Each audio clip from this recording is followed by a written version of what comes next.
இன்று எஃப்பில் ஆரம்பிக்கின்ற வேர்ப்ஸ் பயன்படுத்தி இம்பரேட்டிவ் சென்டென்சஸ் பார்க்கலாம். Affirmative sentences. ஃபோல்ட் த க்ளோத்ஸ், துணிகளை மடிக்கவும், துணிகளை மடித்து வை அல்லது துணிகளை மடித்து வையுங்க. ஃபர்கிவ் அதர்ஸ், மற்றவர்களை மன்னிக்கவும், மற்றவர்களை மன்னித்து விடு அல்லது மன்னித்து விடுங்கள். ஃபர்கெட் த பாஸ்ட், கடந்த காலத்தை மறந்துவிடு அல்லது மறந்து விடுங்கள். ஃபோக்கஸ் ஆன் யுவர் ஒர்க், உனது அல்லது உங்களது வேலையில் கவனம் செலுத்தவும்.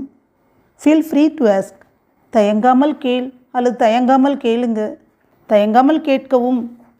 ஃபீட் த கவ், பசுவிற்கு உணவளிக்கவும் அல்லது மாட்டுக்கு தீவனம் கொடுக்கவும். ஃபிக்ஸ் திஸ் ப்ராப்ளம், இந்த பிரச்சனையை சரி செய்யவும். Negative sentences. Don't forget me, என்னை மறக்க வேண்டாம், என்னை மறக்காதே அல்லது என்னை மறக்காதீங்க. டோன்ட் ஃபைட் வித் அதர்ஸ், மற்றவர்களுடன் சண்டையிட வேண்டாம். டோன்ட் ஃப்ரீஸ் இட், அதை உறைய வைக்க வேண்டாம். டோன்ட் ஃபில் இட், அதை நிரப்ப வேண்டாம், அதை நிரப்பாதே அல்லது நிரப்பாதீங்க. டோன்ட் ஃப்ரை இட் வெல், அதை நன்றாக வறுக்காதே அல்லது வறுக்காதீங்க. Don't fly the kite during exams, தேர்வு நேரங்களில் பட்டம் விடுவதை தவிர்க்கவும்.